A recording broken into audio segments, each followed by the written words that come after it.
Have you ever felt like something invisible is holding you back, yet you can't name it? What if the biggest obstacle in your life isn't the world around you, but the voice inside your head? This enemy doesn't shout, it doesn't punch, it persuades, and it lies. And unless you confront it, it will quietly ruin everything. There's a silent war happening inside of you right now. No bullets, no noise, no battlefield. But it's just as real and far more dangerous than most people realize.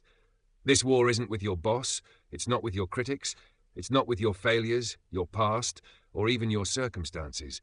It's with something far more personal. It's with your ego. And the reason this enemy is so deadly is because it doesn't appear hostile. It doesn't look like an enemy. It disguises itself as confidence. It pretends to be self-respect. It even masquerades as ambition. But make no mistake, left unchecked, ego will sabotage your growth, your clarity, your peace, and your ability to master your own mind. The Stoics knew this. They didn't fear enemies from outside. They feared the illusions within. Because ego isn't about strength. It's about pretending. It's about defending a false version of yourself so deeply that you never grow past it. Ego tells you you're always right, that you're better than others, that you deserve more, just because. And when life challenges you, ego doesn't learn. It blames, it hides, it points the finger outward and refuses to look inward. But here's the good news. You can destroy your ego. You can unmask it, unlearn it, and remove its grip on your mind. The moment you realize how much damage ego causes, how it poisons your mindset, your relationships, your decisions, you begin the journey to something far more powerful. Wisdom, self-mastery, emotional clarity, and above all, freedom. Because this isn't just some philosophical idea, this is practical, this is war strategy for your inner life. This is how you reclaim control over your thoughts, your choices, and your identity. The illusion of the ego. The ego is a master illusionist. It paints a grand picture of your self-importance. It whispers lies that feel like truth. You're above criticism. You deserve better than this. They just don't appreciate you. You don't need to change. They do. And slowly, without realizing it, you begin to believe it. But the cost? You stop listening. You stop learning. You resist accountability. You build walls of pride instead of bridges of humility. The Stoics warned of this trap. They saw the ego for what it truly is, a desperate mask to hide insecurity. It feeds on fear. It thrives on ignorance. It hates stillness, reflection, and honest feedback, because those things threaten its illusion. Marcus Aurelius, one of the wisest minds to walk this earth, wrote this in Meditations. Just that you do the right thing. The rest doesn't matter. Cold or warm, tired or well-rested, despised or honored, dying or busy with other assignments. What is he really saying? He's confronting the ego head-on. He's reminding us that none of the things we obsess over, praise, recognition, approval, really matter. The only thing that matters is, did you do the right thing? But ego doesn't care about what's right. It only cares about what feels good. It wants comfort, applause, validation. And when you let it drive your choices, you stop being guided by principle and start being manipulated by perception. You chase image. You measure yourself through others' opinions. You become a prisoner in your own mind, constantly performing, constantly comparing, constantly needing something from the outside to feel whole on the inside. That's not power. That's dependency. That's weakness dressed in pride. And here's the ultimate deception. Ego makes you believe that letting go of it will make you small. But the truth, letting go of ego is the only way to become truly strong. Because a man ruled by ego can't evolve. But a man who conquers it, he becomes unshakable. In the next chapter, we'll explore how to dismantle ego piece by piece, through action, discipline, and unfiltered honesty. Because when you stop defending your ego, you start defending your growth. Let's continue. When you let ego lead, you don't just lose sight of who you really are. You begin trading truth for approval and growth for illusion. The consequences of an unchecked ego are devastating. And they don't always announce themselves loudly. They show up in subtle, corrosive ways, isolating us from deep, meaningful relationships, distorting the way we see ourselves. locking us into a constant internal war against the reality we don't want to face. Ego doesn't want you to grow. It doesn't want you to admit that you're flawed. It doesn't want you to embrace discomfort or learn from failure. Instead, it builds walls. Walls made of pride. Walls built from excuses. Walls held together by defensiveness. And with each layer, it pushes away the people who challenge us and blinds us to the very lessons we need most. The more we feed the ego, the more ravenous it becomes. It's never satisfied, it's never content. It's an insatiable beast that consumes our humility, our curiosity, and our potential, piece by piece. What once made us strong, our ambition, our drive, our intellect, becomes warped, twisted into arrogance, recycled into self-importance. And before we know it, we're blind to our own faults. We're resistant to change. We're defensive over any feedback that doesn't align with the story ego wants to tell. It creates a fragile self-image, one that can't withstand challenge, pressure, or criticism, one that crumbles at the first sign of rejection. So instead of facing truth, we deny it. Instead of embracing humility, we resist it. Instead of evolving, we stall. The greater the ego, the greater the fall. It's a parasite. To destroy this illusion, we must first call it what it is. Ego isn't strength. It's not confidence. It's a lie. A collection of falsehoods we've repeated so often, we've begun to believe them. It's a parasite. It attaches itself to your thoughts. It clouds your judgment. It manipulates your emotions. And it distorts the way you see the world and yourself. Ego keeps us trapped in a cage of arrogance. It makes us lash out when someone reveals an uncomfortable truth. It blinds us to our patterns. It silences the voices of those who came before us, voices of wisdom, experience, and clarity. It whispers that you already know enough, that you're above correction, that your perspective is the only one that matters. But what happens then? You stop learning. You stop growing. You become stagnant. An ego convinces you that standing still is just fine, as long as your pride remains intact. But that's the greatest illusion of all, because what looks like self-protection is actually self-destruction. You're no longer evolving. You're clinging to an outdated, inaccurate version of yourself, one that's easier to maintain, but impossible to thrive in.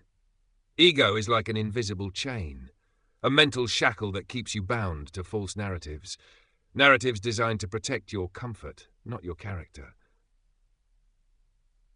And the longer we live in these stories, the harder it becomes to break free, because what lies beyond the ego, something raw, something uncomfortable, something terrifying for most people, a version of yourself that is stripped of illusion, a version that must face the truth, not as you wish it to be, but as it really is.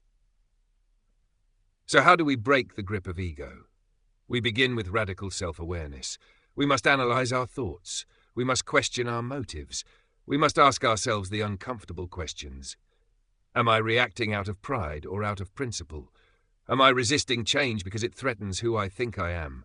Am I letting my ego control my decisions, my emotions, my direction? These are not easy questions to ask. But they are essential if we want to grow.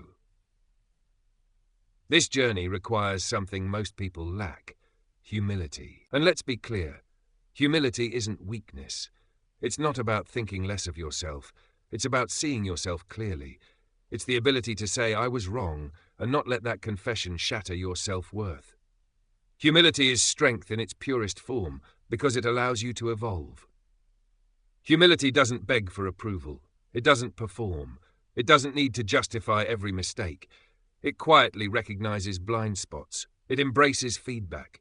And it says, I am a work in progress, and that's okay. True humility values truth over comfort, even when the truth stings, even when it forces you to let go of who you thought you were. To become self-aware is to become brave. It means having the courage to dismantle the ego's fortress, to tear down the false stories that have defined you for years, to face yourself, not as a curated image, but as a human being with flaws, fears, and immense capacity to grow. Because only when you see the ego's lies can you begin to break free from them. This isn't a one-time realization. It's a daily battle, fought with vigilance and self-discipline. Up next, we'll talk about what it takes to starve the ego and how to stop feeding its constant hunger for approval. Let's keep going. When we start tearing down the ego's walls, one truth becomes clear. Self-awareness isn't comfortable, but it's necessary. And mastery doesn't begin with confidence. It begins with confrontation. You must learn to embrace the discomfort of self-reflection.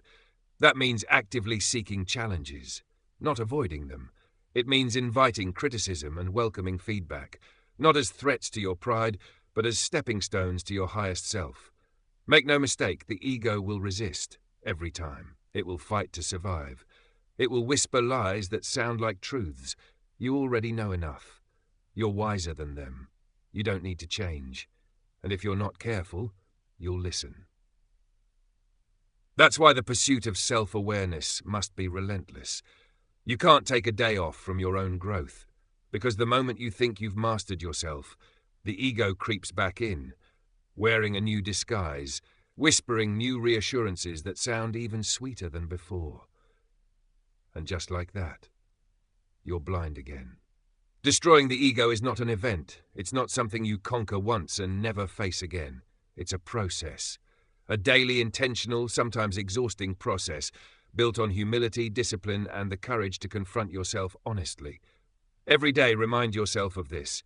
You are not the master. You are the student. And the student's journey is never over.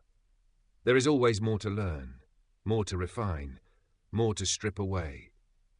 The moment you think you've arrived, that's the exact moment you've veered off course. But in that never-ending journey, you begin to reclaim power. Not power over others, not dominance or superiority, power over yourself. And that's where true mastery lives. Because the more you let go of your ego, the more you gain. You begin to see with new eyes. You stop reacting and start responding. You move with intention rather than impulse. You live from wisdom, not chaos. And in letting go of pride, you find something far more valuable: freedom. A kind of inner peace that the world can't touch. A clarity that no external storm can cloud. A strength that doesn't scream, it simply stands. You stop needing to prove. You stop needing to perform. And in that stillness, you rediscover yourself. Not the image, not the performance, not the illusion ego created, but the real you, the you that can be trusted, the you that can lead, the you that can grow.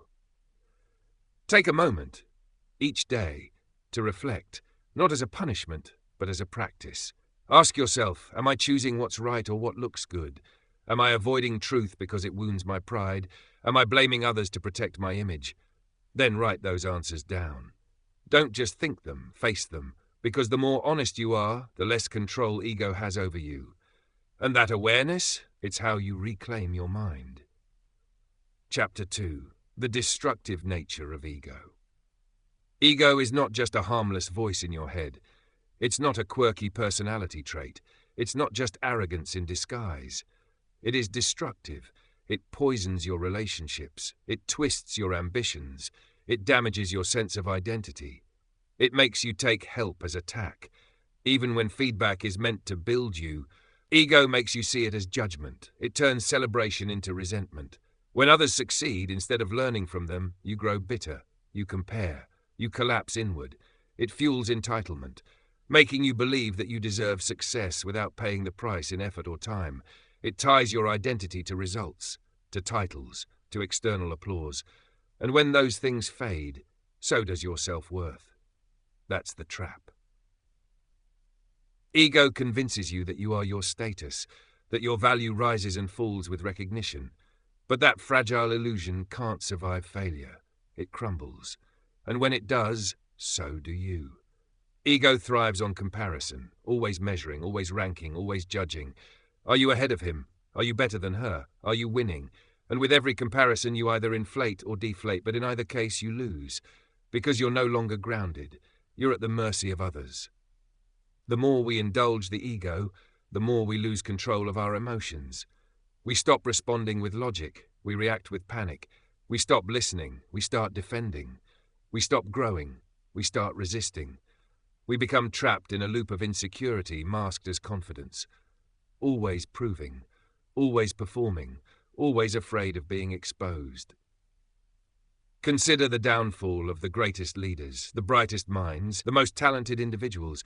It's rarely a lack of skill. It's rarely a lack of opportunity. It's ego, the unwillingness to learn, the refusal to listen, the need to be right at all costs. But here's the good news.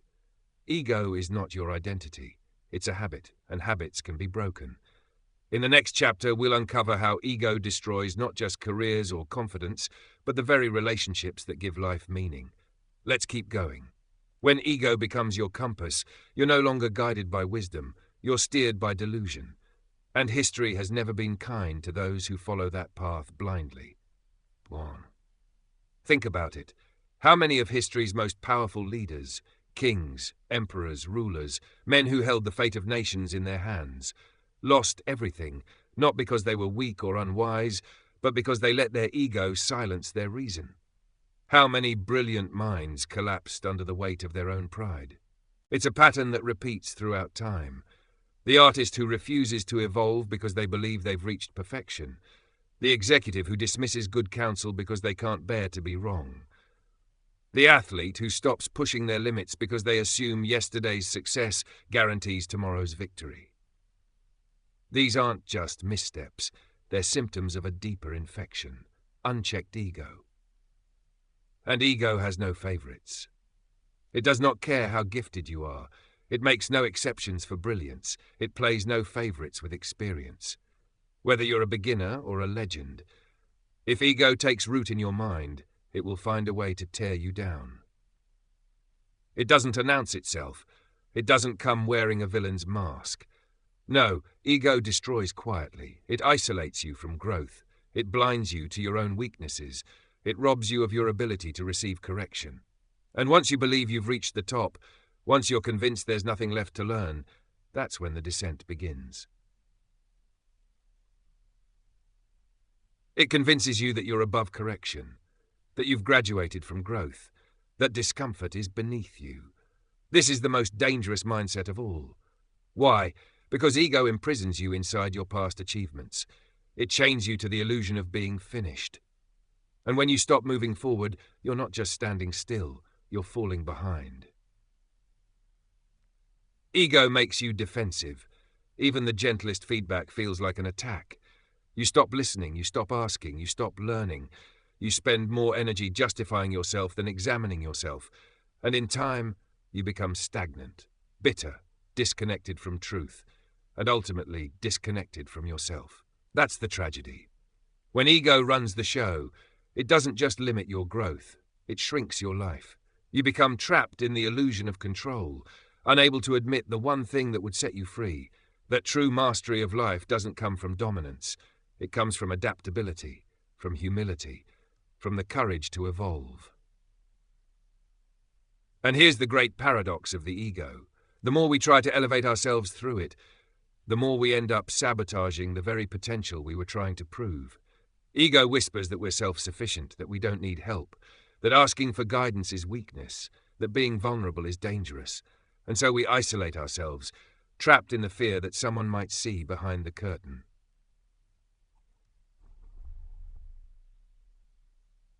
But the Stoics saw this trap for what it was. They sounded the alarm centuries before psychology gave it a name.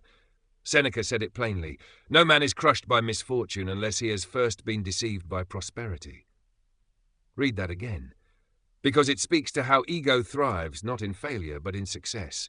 It thrives when things are going well, whispering that you're untouchable, that you've made it, that nothing can go wrong. And that belief, that illusion, it becomes the setup for the fall. Because the real test doesn't come when you're winning. It comes in adversity. And in those moments, it's not ego that saves you. It's humility, it's wisdom, it's resilience. The ego will fight to survive when pressure hits, grasping for control, denying reality, dismissing truth. But the harder it grips, the harder the collapse. This is why the battle against ego must be active, not passive. When you struggle, don't ask, why is this happening to me? Let go of the need to control. Let go of the urge to dominate. Ask, what is this here to teach me? Where is my ego resisting? What part of me is afraid to be exposed? The moment you shift from denial to discovery, that's when growth begins. You must understand this. We are all perpetual students of life. There is no final level. There is no graduation day for wisdom. And every challenge that enters your life, it's not an obstacle. It's a chisel shaping your character. The person ruled by ego is rigid. They break when the winds of change blow. But the person who is free from ego, they bend, they adjust. They remain open to learning, resilient through every season. A mind unburdened by ego is not fragile. It's fortified. It's not reactive. It's reflective. It doesn't need to defend itself. It simply learns. But hear this clearly. The ego will not surrender without a fight. Even when you begin to walk in truth, it will whisper. It will tell you that growth is weakness, that your identity is in danger, that you're losing yourself. But in reality, you're losing the illusion. You're losing the weight, the mask, the noise, and what you're gaining is your true power. In the next chapter, we'll uncover how to break this cycle of self-sabotage, not just by recognizing the ego, but by replacing it with something deeper, stronger, and more sustainable: purpose. Let's keep going. Once you begin to expose ego's lies, you'll start to sense the weight lifting, like fog clearing after a long night. But don't be fooled. That clarity must be protected, because the ego doesn't disappear quietly. It waits for a chance to return. It will tempt you, not with obvious arrogance, but with the seductive illusion of superiority. That subtle thought that says, you're ahead of the rest, you've figured it out. It nudges you towards seeking validation over actual improvement. It whispers, don't change, you're already doing great. And just like that, you begin slipping, slowly, silently, back into the same trap. That's why vigilance is everything. You must learn to recognize e-turn the moment it shows up, in the urge to prove, to defend, to be seen as right. Because this journey, this destruction of ego, it's not a one-time victory. It's a lifelong discipline, a daily practice of honest reflection, of watching yourself in the mirror of truth and asking, is this growth, or is this ego wearing a new mask? But the good news? It gets easier. The more you dismantle your ego, the more natural it becomes to live without its burden, to breathe in a mindset of progress instead of performance, to choose authenticity over image, to stop running in circles trying to impress people who were never meant to be your judges. There is another way, a lighter way, a freer way. If we can learn to see ego not as identity but as a self-imposed limitation, then we can begin to unravel its grip. We can stop being defensive and choose curiosity instead. We can stop chasing applause and choose to truly improve. We can stop avoiding discomfort and lean into it, knowing that real growth doesn't come from ease, it comes from challenge. Let this settle for a moment. Life isn't a game of proving your worth to others. It's an opportunity to build yourself, to sharpen your thinking, to balance your emotions, to cultivate wisdom that lasts. Ego wants a stage. It wants you to perform, to posture, to pretend. But mastery? Mastery happens in the quiet. It happens when no one's watching. It happens not in the show, but in the surrender. Let go of the need to control. Let go of the urge to dominate. That's where freedom is found. Freedom to learn. Freedom to grow. Freedom to evolve without permission, without applause. Killing the ego isn't weakness. It's the greatest strength a person can develop. It's clarity. It's control. Not of others, but of yourself. It's choosing purpose over pride, discipline over delusion, truth over comfort. To truly conquer the ego, you must be willing to shed your illusions. You must embrace discomfort, not run from it. Because the moment you believe you've mastered everything, you've actually lost yourself. Real strength lies in knowing this. Growth never ends. There's always more to learn, always more to unlearn, always another layer to uncover, refine, and understand. And the greatest freedom you will ever experience is freedom from the grip of your ego. It's not the fleeting high of external validation. It's the quiet, unwavering peace of self-mastery. A life without ego isn't small, it's profound. It's not a life of insignificance, it's a life of deep significance. One lived not from insecurity, but from grounded wisdom. If you want to kill your ego, you must start with brutal honesty, not the filtered kind you offer to strangers, but the raw, unfiltered truth you owe to yourself. This isn't passive, it's not some feel-good affirmation, it's a confrontation. Ask yourself right now, where has your ego been holding you back? Have you resisted feedback because it stung your pride? Have you rejected advice simply because it didn't come from your own mind? Have you felt bitter towards someone else's success instead of letting it inspire your own? Have you refused to apologize, clinging to the illusion of always being right? Be honest. Write it down. Own it. Face it. Because honesty takes courage, and self-awareness isn't a destination. It's a continuous effort. Once you've uncovered the ego's fingerprints on your choices, make a commitment. Not just to see the truth, but to act on it. Seek feedback not only from people who flatter you, but from those who will challenge you, sharpen you, and tell you the truth, even when it's uncomfortable, especially then. In the next chapter, we'll explore what happens when you finally silence the ego and begin replacing it with something lasting, character. Let's keep going. We ended with a challenge, brutal honesty, self-examination, and the courage to face the ego head-on. Now we go deeper, because real growth doesn't stop at awareness. It matures into detachment, a discipline that gives you back your power. Yes, criticism stings, but learn to accept it, not with defensiveness, but with gratitude. Why? Because criticism is a scalpel, not a sword. It cuts, yes, but only to refine. And every time you welcome hard truths instead of running from them, you weaken the ego. Every time you choose humility over pride, you reclaim a piece of your authentic self, the part that is teachable, flexible, and capable of endless transformation. Chapter 3. Detachment, the power of letting go. Detachment isn't weakness. It's not coldness. It is one of the greatest weapons you will ever wield against ego. When you detach from your emotions, your opinions, your carefully crafted self-image, you begin to see the world clearly. You begin to see yourself clearly. This is the wisdom the Stoics practiced, daily, deliberately, and with discipline. They understood something most people still struggle with. You are not your emotions. You are not your judgments. You are not even your reputation. Those are things fleeting, fragile, and constantly shifting. The Stoics trained themselves to observe these internal storms without being swept away. They stood at the edge of their own chaos, not to suppress it, but to see it fully, to question it, to tame it, to detach from it. Because feelings, while real, are not always reliable. They rise and fall like waves in a stormy sea. But wisdom? Wisdom is the anchor that keeps the ship steady. Epictetus once wrote, "It's not things that upset us, but our judgment about things."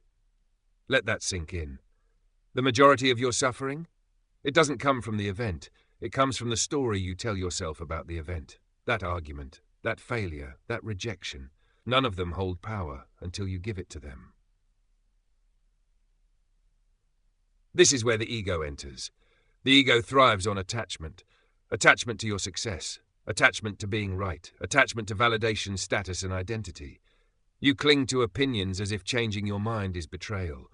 You fear losing recognition, as if that would erase who you are. You resist change, not because it's wrong, but because your ego tells you that you must always win. But here's the truth. Detachment is not denial. It's not about pretending you don't feel anything. It's about creating space between what you feel and how you act. Detachment is the pause before the reaction. It's the gap that allows choice to enter the equation. Imagine standing in the middle of a hurricane, but instead of being thrown around by the wind, you're rooted like a mountain. That's what detachment feels like. It's not about apathy. It's about clarity. It's the difference between feeling your emotions and being ruled by them. Detachment allows you to experience life fully, without being enslaved to every high and low, without being dragged into emotional reactivity, without letting your peace get hijacked by whatever storm passes through the day. A Stoic doesn't avoid feeling. They simply refuse to be owned by their feelings. They understand. Emotions are signals, not commands. Feelings are data, not directives. You can feel anger without becoming aggression. You can feel fear without becoming frozen. You can feel joy without becoming addicted to it. And what does that lead to? Wisdom in action. Because when you detach, you choose with clarity, not chaos. You can face conflict without losing your calm. You can accept criticism without turning defensive. You can experience failure without spiraling into shame. And, perhaps most importantly, you can pursue success without becoming arrogant. This is how you break the cycle of chasing praise, of running from pain, of constantly needing to prove something. When you're ruled by ego, life becomes a performance. But when you practice detachment, life becomes a journey, rooted in truth, not theatre. The Stoics mastered this. They knew that detachment isn't escape, it's engagement with perspective. It's the ability to zoom out, to see a moment for what it really is, not what your fear or pride wants it to be. It's knowing that peace isn't found in avoiding life's storms, it's found in learning how to stand still within them. It's the ability to thrive calm. And in our next chapter, we'll explore that idea even further, how the art of letting go leads to the deepest form of inner power, because when nothing controls you, you become unshakable. So far, we've learned that detachment is not denial. It's the conscious choice to pause, reflect, and lead with wisdom, rather than impulse. Now let's deepen that practice. Because true resilience doesn't come from avoiding emotion. It comes from knowing how to stand still inside it. Only by removing our attachment to fleeting emotions and temporary outcomes can we begin to cultivate something far more powerful. Inner resilience. The kind of resilience that doesn't collapse in chaos, that doesn't seek constant reassurance, that doesn't vanish when external things are taken away. The one who practices detachment isn't numb to life. They're not ignoring pain, nor pretending not to feel. They simply face hardship with an unshakable calm, rooted in the knowledge that everything, yes, everything is temporary. Moments of joy, moments of sorrow, they come and they go. But the self, the one who watches, learns, and stays grounded, remains. A person who truly embraces detachment no longer lets the external world define them. They are not inflated by praise, nor are they deflated by criticism. They don't build their identity on material success, on social media likes, on someone else's approval. And just as importantly, they don't let the past chain them, or let fear of the future rob them of peace. Instead, they live grounded, present, fully engaged yet free.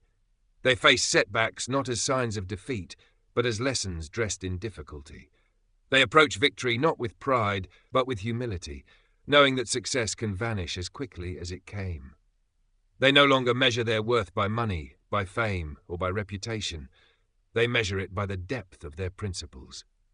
Because here's the truth the Stoics taught: nothing external has power over you unless you hand it the key. Detachment becomes your shield, your strength in the storm, your calm when the world spins wildly around you. It gives you the ability to navigate through change, through loss, through criticism, not with panic or impulsiveness, but with clarity, with grace, with poise.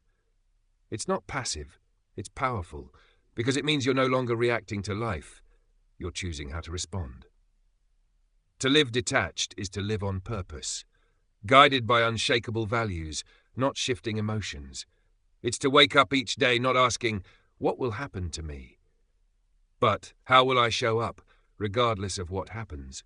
And that shift, that's where freedom begins. It's a discipline. It takes practice. But over time, detachment becomes a compass that keeps you balanced, even when life tries to knock you off course.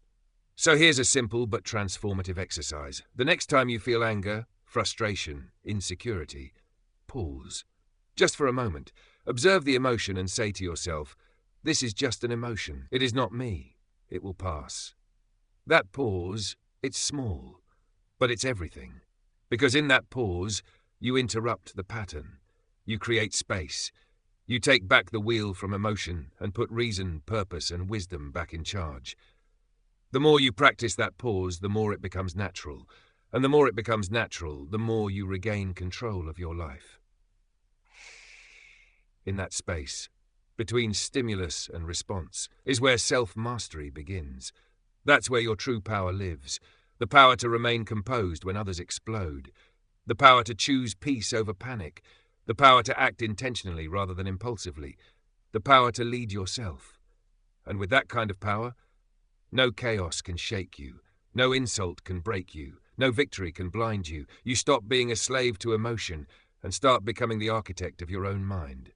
Humility, the antidote to ego. Now we step into the next stage of mastery. Humility. Because if ego is the poison, humility is the antidote. And here's the thing.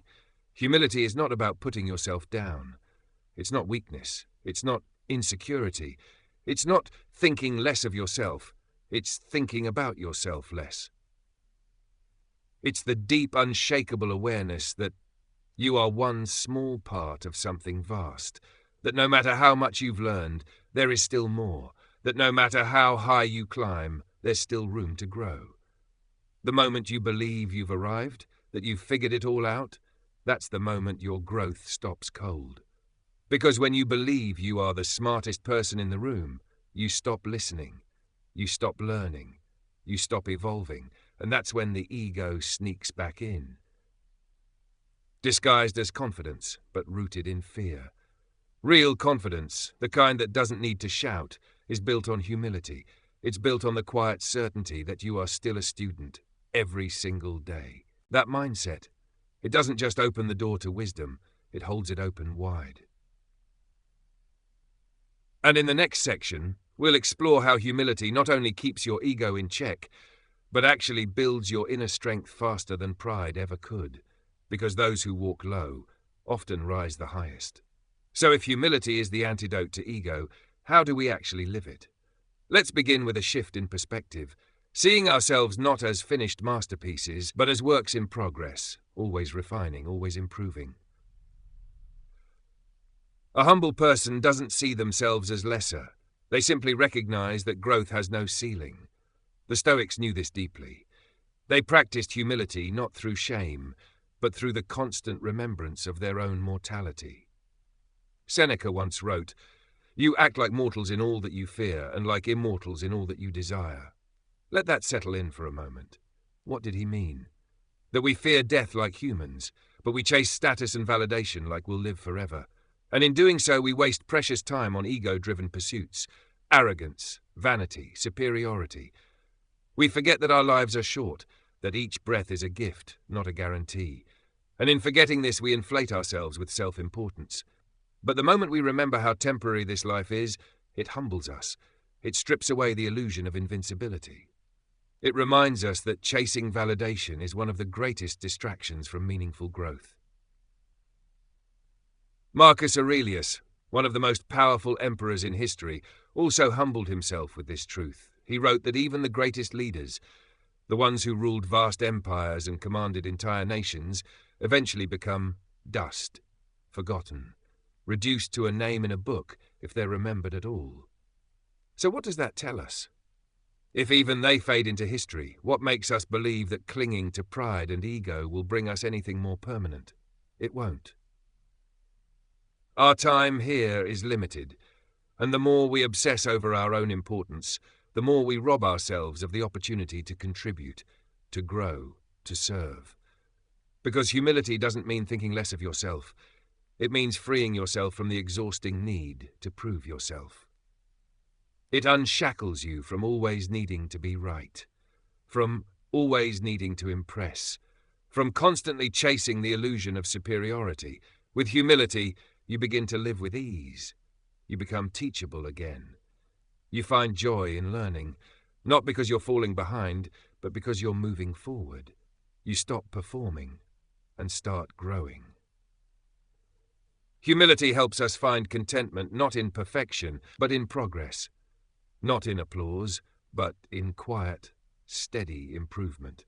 Because true mastery isn't about recognition, it's about becoming better, moment by moment, lesson by lesson.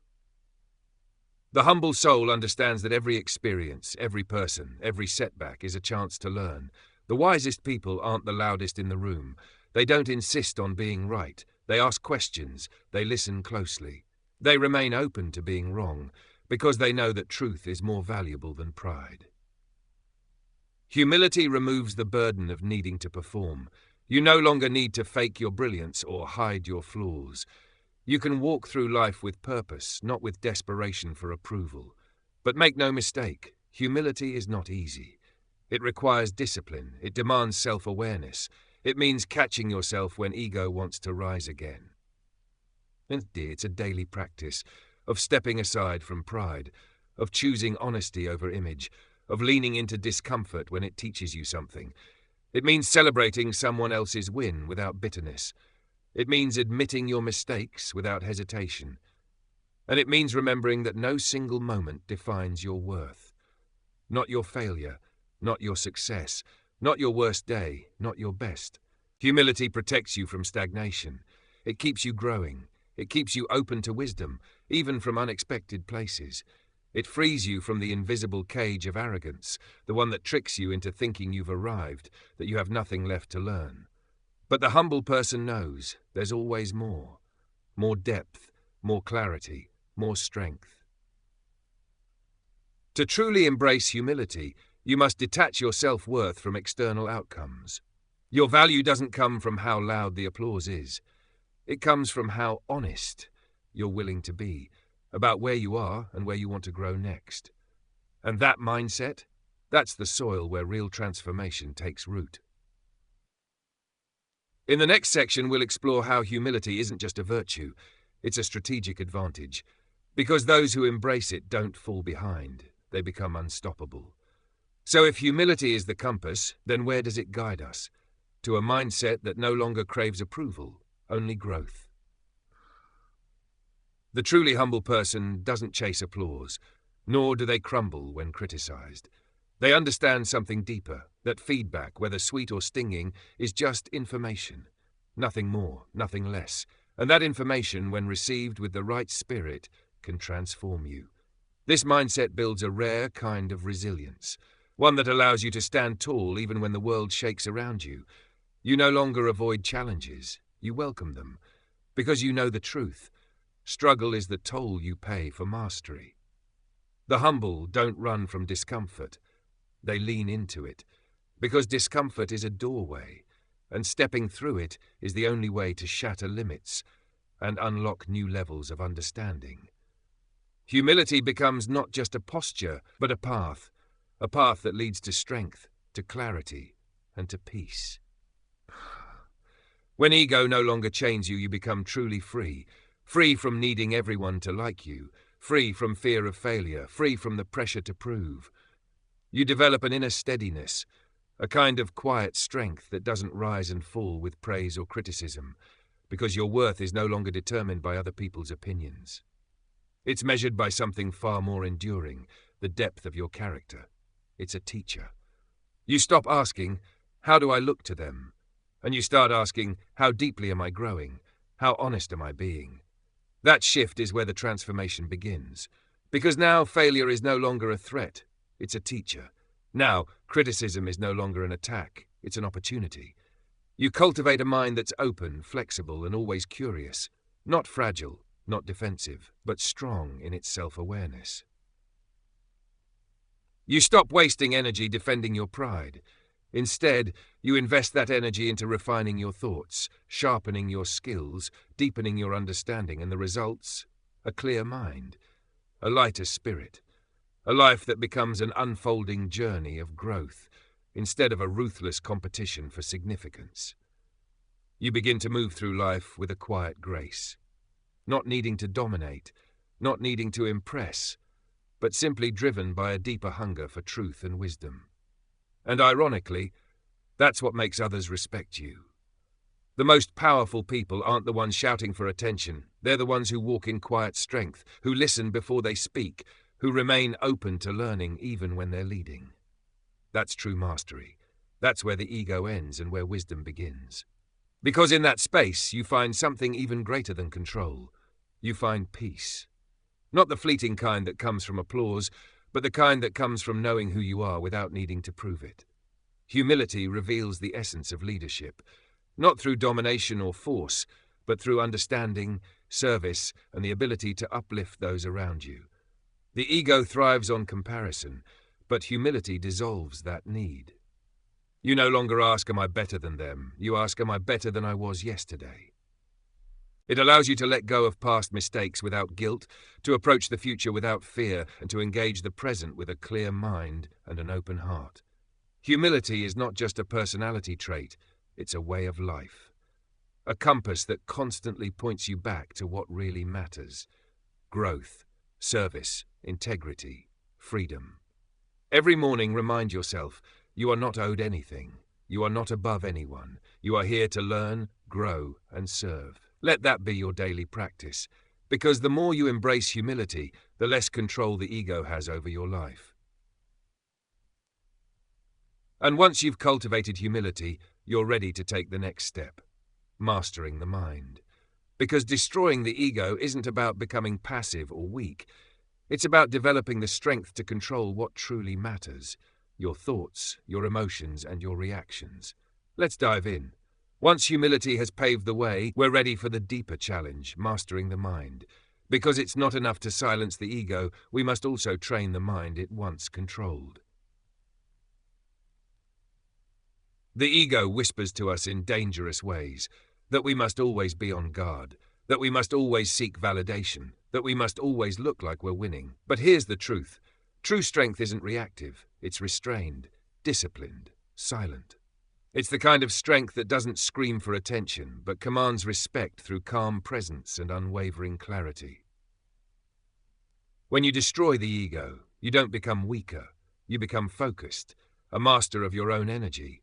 You direct it like a sharpened blade, precise, intentional, powerful, not scattered, not wasted, not spilled on battles that don't deserve your presence. Because ego is a prison you can't see. It locks you in your own head. It makes you a slave to every impulse, a captive of every emotion. It convinces you that reacting is power, when in fact, reacting is surrender. The person who hasn't mastered their mind, they explode in anger when challenged, they shut down when corrected, they spiral when rejected. But the person who has, they are unshaken, calm when storms rage, focused when others panic, grounded when chaos demands reaction. That's what mastery looks like. Ego distorts reality. It makes every critique feel like a personal attack, every mistake feel like the end, every challenge feel like a threat to identity. It builds stories in your mind that have nothing to do with truth. It inflates fear, it exaggerates offense, and it convinces you that your entire worth is on the line, every single time someone disagrees. But here's the shift. The mind free from ego sees clearly. Setbacks are no longer curses, they're adjustments. Criticism isn't rejection, it's insight. Adversity? It's training. As Marcus Aurelius wrote, you have power over your mind, not outside events. Realize this and you will find strength. That realization changes everything, because when you master your thoughts, you master your world. To be free of ego doesn't mean you don't care. It doesn't mean you stop trying. It means you stop being shaken. No insult can uproot you. No failure can define you. No praise can inflate you. You develop a kind of inner strength that doesn't flinch, not when criticized, not when ignored, not when misunderstood. This kind of power? It doesn't come from status, or applause, or being right. It comes from knowing deep down who you are. It comes from discipline, from self-awareness, from mastering the battlefield inside your own mind. Because a mind trapped by ego is a mind in constant war, defensive, restless, fragile. But a mind that's been trained, a mind anchored in truth, is unshakable. It doesn't need to win every argument. It doesn't collapse at the sight of failure. It chooses peace over proving, growth over glory.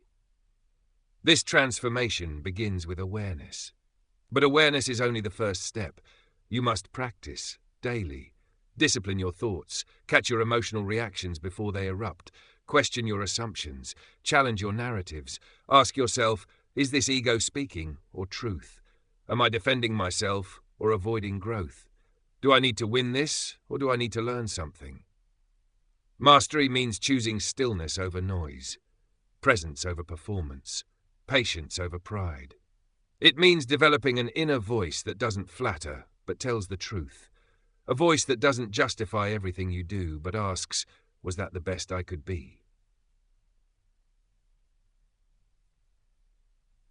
And don't be surprised when your ego resists. It will scream, it will claw at you, it will try to convince you that it's protecting you, that without it you'll be weak, but it's lying.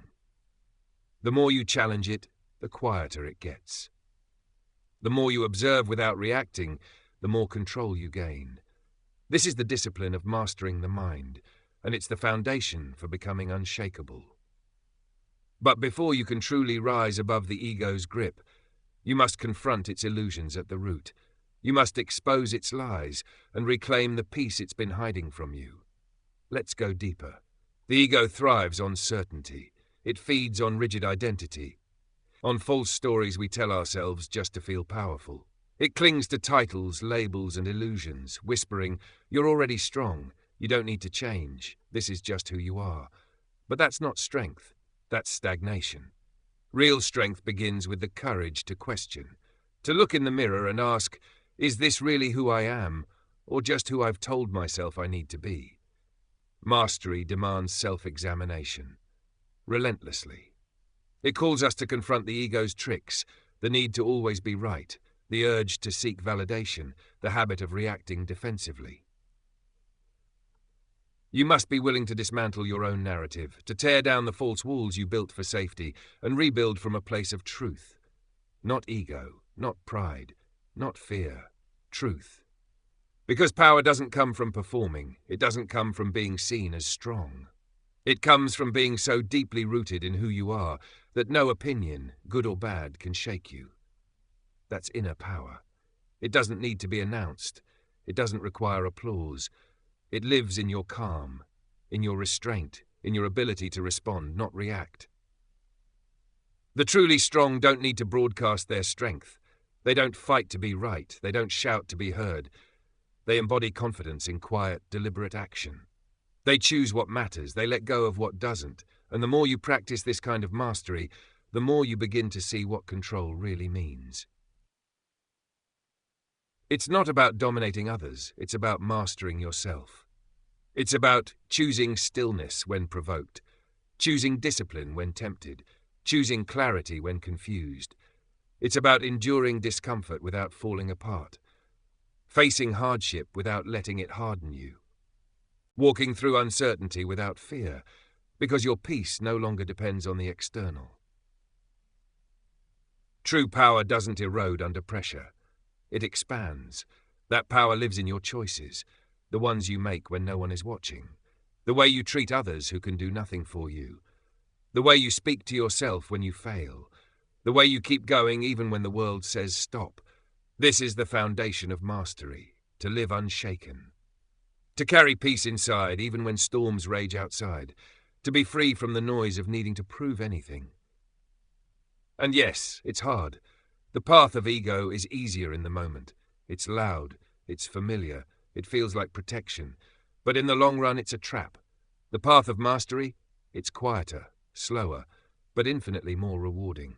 Because the moment you stop clinging to the ego's voice, the desperate voice that says, be better, be first, be admired, something inside you softens, and something else becomes unshakably strong. That's freedom. And in that freedom, you stop needing the world's permission. You stop chasing approval like a drug.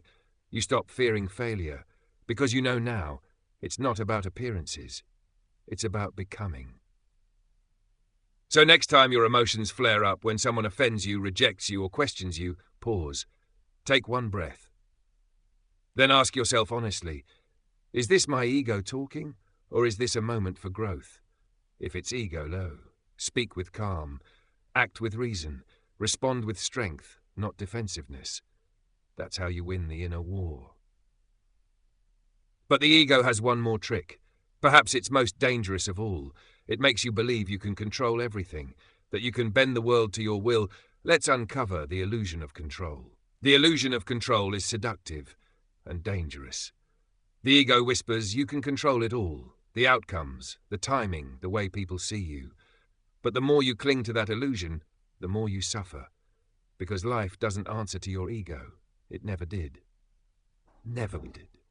The Stoics saw this clearly. They taught that there are only two realms, what's within your control and what is not. Everything beyond your thoughts, your actions, your responses is outside your domain. Epictetus wrote, "Some things are up to us and some things are not," yet the ego rebels against this truth. It wants to force reality to match its expectations. It wants to shape outcomes, manipulate people, control a variable. And so the ego wages war against reality and loses again and again. That's why ego-driven individuals are so often agitated, bitter, resentful. They're stuck in a never-ending conflict with the uncontrollable. They can't accept uncertainty. They cling to expectations. And when the world doesn't bend to their will, they blame the world. But what if you stopped? What if, instead of trying to bend the world, you learned to master your own? True mastery begins with surrender, not to weakness, but to wisdom. It's the decision to shift focus inward, from the outcome to the effort. From the reaction of others to your own response. From control to character. When you release the burden of controlling the uncontrollable, you begin to breathe. You begin to live. You become resilient, adaptable, unshaken by the chaos that breaks others. So the next time frustration arises, pause. Ask yourself, am I trying to control something that's not mine to control? And then choose peace. Not passivity, peace. Because your real power lies not in the result, but in your response. Let that be the battleground you conquer. Your own thoughts, your own choices, your own reactions. That's where strength lives. Chapter 7. Replacing arrogance with curiosity. The ego thrives in the space of certainty. It wants to know, to feel superior, to believe there's nothing left to learn. But that's the trap. The moment you believe you've arrived, you stop moving forward. The moment you think you know everything, your growth dies. A mind convinced of its own superiority is a mind closed to truth. It becomes brittle, unteachable, arrogant. That's not wisdom, that's delusion. The wisest people, they don't pretend to know everything. They don't fear being wrong. They remain students forever. Because they've discovered a sacred truth. Arrogance blocks growth. Curiosity unlocks it. Socrates, one of the greatest minds in history, once said, "I know that I know nothing." It wasn't a confession of ignorance. It was a declaration of strength. He understood that true knowledge isn't found in answers, but in the willingness to question. The humility to say, maybe I'm wrong, maybe there's more to learn, maybe I haven't seen the full picture yet. That's what opens the door to deeper understanding. Curiosity is the foundation of wisdom. It's the driving force behind progress. It's what separates those who evolve from those who stay stuck. When you remain curious, you remain open to new ideas, new perspectives, and most importantly, to growth. But the moment you say, "I already know," you slam the door shut on becoming something greater. The greatest leaders, thinkers, and creators didn't cling to certainty. They dared to ask, what if there's more? What if I'm missing something? What if there's a better way? Curiosity isn't weakness. It's the fuel of greatness. So if you want to destroy your ego, start by saying 3 powerful words, "I don't know." In that freedom you grow. In that honest admission, you begin your transformation. Because what follows "I don't know" is not failure, but freedom. And in that freedom you grow. Let's go deeper into the mind of the student and the power of asking better questions. What if I'm wrong? That question, humbling as it is, opens a door the ego never wants us to walk through. Because ego fears humility, it dreads uncertainty. It trembles at the idea that the ground beneath its pride might shift. But curiosity? Curiosity walks in and turns the light on. To destroy the ego, we must become fearless questioners, willing to challenge our assumptions, to hold our beliefs up to the light, and to say without shame, maybe there's more I haven't seen. This is not weakness. It is the highest form of strength. The one who keeps learning will always surpass the one who stops at "I already know." Learning isn't about looking smart. It's not about intellectual vanity or being the loudest voice in the room. Real learning is quiet. It's humble. It's the decision to prioritize understanding over appearance, growth over validation. When we choose curiosity over being right, we unlock transformation, not just of what we know, but who we are becoming. A curious mind doesn't fear not knowing. It thrives in the unknown, because it sees uncertainty not as a threat, but as a treasure chest waiting to be opened. It knows that wisdom isn't a destination, it's a journey, an unending road paved with lessons, questions, and evolution. Curiosity will become. Curiosity is the antidote to the rigidity of ego. While ego insists, this is who I am, this is what I know, curiosity whispers, what more could I become? It sees challenges, disagreements, and failures not as attacks on identity, but as invitations to refine and expand that identity. The ego fears being wrong, but the curious mind uses being wrong as fuel for growth. To dismantle ego, we must first dismantle the illusion that we've arrived. We must recognize that we're always becoming, that mastery is not about dominance, it's about refinement, that wisdom is not the product of certainty, but the child of curiosity. The greatest minds in history weren't just brilliant, they were open to new questions, open to being wrong, open to change. They didn't fear ideas that disrupted their worldview, they welcomed them, because they knew truth is too big to fit into one moment of certainty. When you ask, what else can I learn from this, you weaken the ego's grip. When you ask, what might I be missing, you break down its walls. And when you ask, what truth lies beyond my current understanding, you begin to grow in ways the ego never could. In contrast, the ego avoids these questions. It fears them. It builds a fragile identity around past victories, clings to fixed opinions, and treats discomfort like a threat. But true strength, real, unshakable strength, comes from the flexibility of mind. It comes from the willingness to say, I will always be a student of life. Because the truth is, we never arrive. There's always another layer to peel back, another truth to uncover, another part of ourselves to refine. Curiosity becomes the blade that sharpens the mind, cutting through illusion, ego, and arrogance. Those who dare to question themselves, who don't fear being wrong, who seek truth over applause, they will evolve beyond their limitations. They will grow endlessly. They will outlast the egoic need to be admired and instead build a life rooted in real knowledge, real clarity, and real purpose. A curious mind is not easily broken because it doesn't build its identity on being perfect. It doesn't crumble when faced with failure. Instead, it sees failure as feedback, criticism as a mirror, and discomfort as a compass pointing to the next stage of transformation. While ego clings to the illusion of arrival, curiosity walks forward, freely. To live curiously is to live without limits. Every experience becomes a classroom. Every misstep becomes a lesson. Every challenge becomes a bridge. Because you're no longer trying to defend who you were, you're focused on who you're becoming. And in that pursuit, you become unstoppable. Let's keep walking. Because this journey doesn't end here. It deepens. Next, we uncover how killing the ego isn't just a mindset shift. It's a daily discipline, practiced through action, honesty, and humility. The ego builds walls, tall ones, thick ones, around your thinking. It tries to lock you in place, trapping you in your own assumptions, your past beliefs, your prideful certainties. But curiosity? Curiosity is a wrecking ball. It doesn't ask for permission. It doesn't need approval. It just knocks down the walls and opens up your mind to something greater. The moment you choose curiosity, you choose freedom. You stop defending. You start discovering. You replace arrogance with humility. You swap stagnation for movement.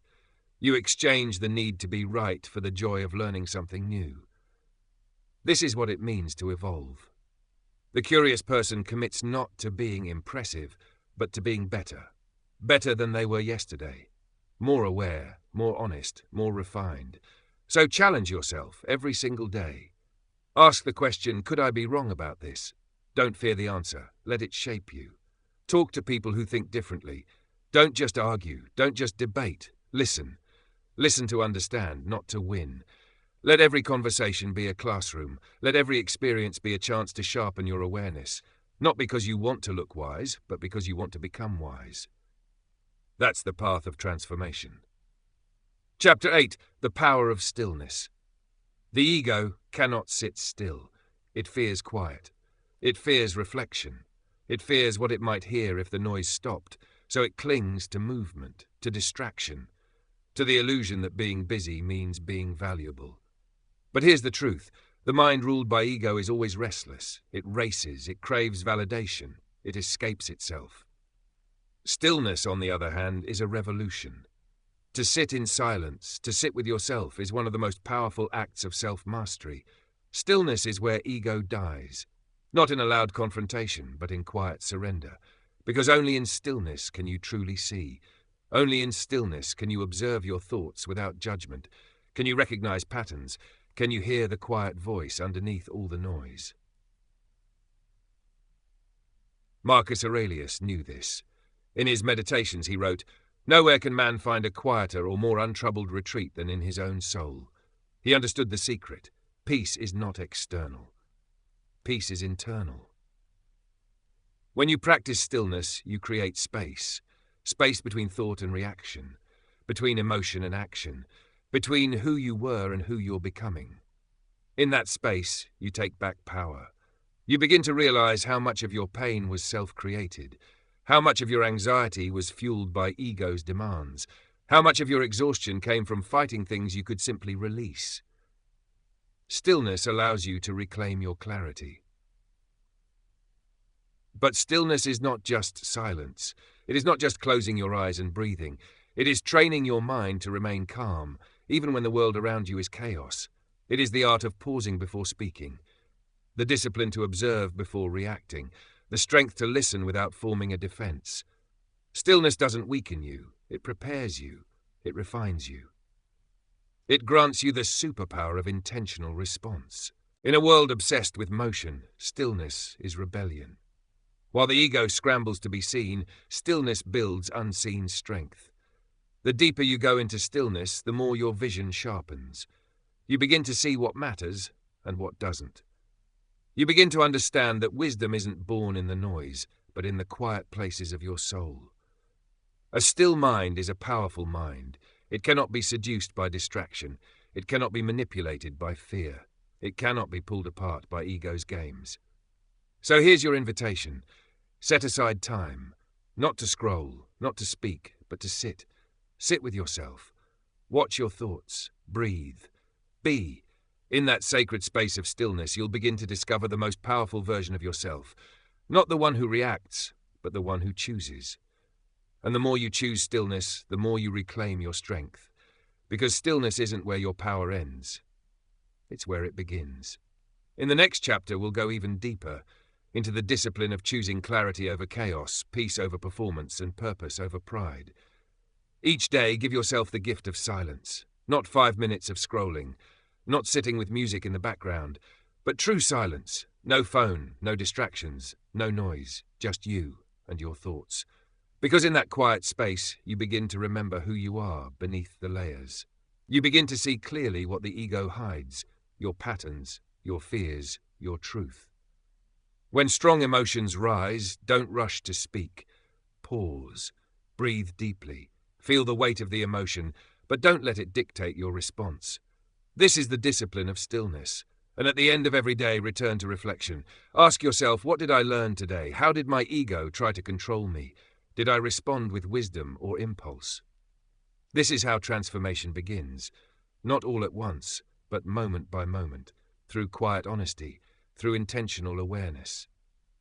Chapter 9. Embracing Discomfort. The ego? It loves comfort. It wants the soft path, the familiar rhythm, the avoidance of risk. It whispers, stay here, it's safe, don't stretch, don't try too hard. But that whisper is a lie, because every time you choose comfort over challenge, you shrink, you dull your potential. You settle for the illusion of safety while forfeiting the truth of growth. True strength doesn't grow in ease. It's born in fire. It's shaped in friction. It's refined in discomfort. The greatest transformations in life don't happen on the couch. They happen when you dare to step beyond what's easy. When you put yourself in situations that demand more of you. That's where your edge lives. That's where the ego begins to break. And your real power begins to rise. The Stoics knew this well. They didn't avoid discomfort. They sought it. Not out of punishment, but out of purpose. Seneca slept on the floor, not because he had to, but to remind himself that luxury is not a requirement for happiness. Marcus Aurelius welcomed hardship as training ground for virtue. He didn't see obstacles as enemies. He saw them as invitations to grow, to act with courage, to practice wisdom. Epictetus, born into slavery, endured unthinkable hardship, but his mind, it remained unconquered, because he learned that suffering isn't a curse, it's a teacher. Discomfort doesn't destroy you, it develops you, it chisels away weakness, it burns off ego, it exposes what's false and reveals what's unshakably true. When you willingly step into discomfort, you stop seeing struggle as punishment and start seeing it as power. You stop fearing pain and begin to use it. That's the secret. The greatest battles aren't external. They're not out there in the world, they're inside. Inside the hesitation, inside the excuses, inside the mental resistance to challenge and growth. The ego wants to stay comfortable because comfort means control. But mastery? Mastery requires courage. It demands that you lean into fear, step into uncertainty, and rise above the voice that says, "This is too hard." So here's a challenge. Do something uncomfortable every day. Start small if you need to. Take that cold shower. Say the hard thing. Make the difficult choice. Speak your truth even when your voice shakes. And when discomfort comes, and it will, don't run. Ask yourself, what is this here to teach me? What strength is this moment trying to build in me? Because every time you lean into discomfort, you reclaim your freedom. You reclaim your power. The true meaning of strength. We've been taught a lie. That strength is about dominance, about being louder, tougher, more aggressive. That real strength is never vulnerable, never afraid. But that's not strength, that's ego. True strength is something entirely different. It's quiet, it's rooted. It doesn't need applause. It doesn't need to prove anything. Because true strength is self-control. It's the ability to stay calm when others provoke you, to stay focused when the world distracts you, to stay centered when life storms around you. It's not about overpowering others, it's about mastering yourself. In a world addicted to reaction, strength looks like patience. In a world obsessed with conflict, strength looks like peace. In a world full of ego-driven chaos, strength looks like presence, the power to hold your ground without needing to shout. And this is where we begin to see what real resilience looks like, not just in the face of battle, but in the face of our own emotions. In the next chapter, we'll dive even deeper into the kind of inner strength that can't be shaken by rejection, hardship, or failure, because it's built on something unbreakable. Without discipline, strength crumbles. Without self-mastery, even the loudest voice is hollow. Because true strength is not loud. It doesn't shout. It doesn't need a spotlight to feel powerful. It's quiet, focused, calm. It's the ability to remain rooted, especially when everything around you is shaking. The strongest people are not those who try to control others. They are those who refuse to be controlled, by anger, by fear, by ego, by impulse. They don't let rage speak for them. They don't let anxiety steer their decisions. And they don't seek applause to confirm their worth. That's because they've realized something most never do. Real strength isn't about bending the world to your will. It's about standing tall in the face of pressure and not breaking. This kind of strength, it's not found in dominance. It's found in discipline. The ability to stay grounded when provoked. The ability to choose reflection over reaction. The ability to walk away from ego-driven conflict because your peace is too valuable to trade for pride. The strongest individual doesn't need to rush to prove themselves. They don't rise every time someone challenges them. Because they've already risen within. They've built an unshakable inner foundation, a strength that can't be taken, can't be faked, and certainly can't be broken. This strength doesn't fade over time. It grows with every act of restraint, every moment of patience, every choice to rise above. When you destroy your ego, you do not become weaker. You become unshackled. You no longer live at the mercy of every insult. You don't compete with every rival. You don't chase attention just to feel seen.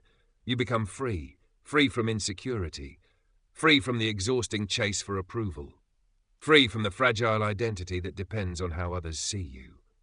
You learn to stand tall, not because others believe in you, but because you believe in yourself. You stop responding to every attack because not every battle is worth fighting, especially when the real war is within. You stop trying to impress the world and start striving to improve yourself. That is true strength, not dominance, but understanding, not control over others, but mastery of self.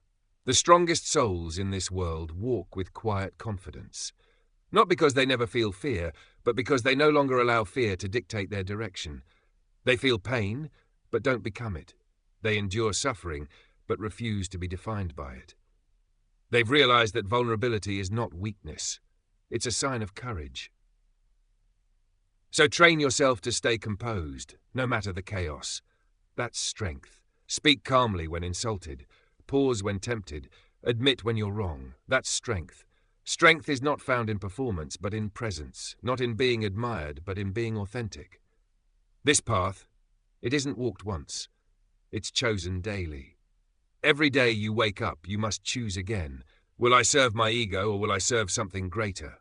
You must choose. Humility over pride. Discipline over comfort. Wisdom over reaction. You must remind yourself, the battle is never over, but each step toward self-mastery is a victory. And here's the truth. The greatest power you will ever possess is not control over others, it is control over yourself. That power is already inside you. Not tomorrow, not someday. Right now. The only question is, will you rise and take it?